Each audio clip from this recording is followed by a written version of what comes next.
Yung nakasara yung visor niya, pero nakabukas ng konti. Yung super unti lang. Testing natin yung load speed, yung nakabukas na konti yung visor. Kasi ganito talaga yung setup ko pag naglo-long ride, para may extra ventilation. So ayan, hello. Okay ba yung audio ko? Hindi ba nag-clip? Test mic. Okay, try naman natin 60.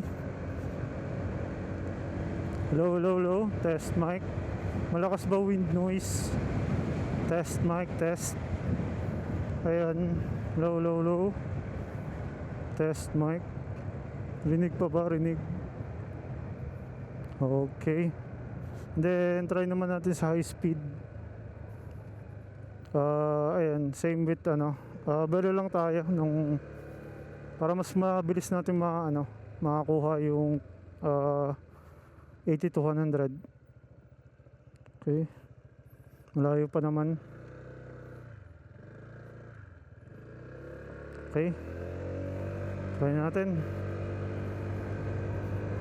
Okay, low, test mic. Okay, 80, 87, 95, 98, 101. Ayan, low. Rinig pa ba? Or nakli-clip yung sounds? So, ayan.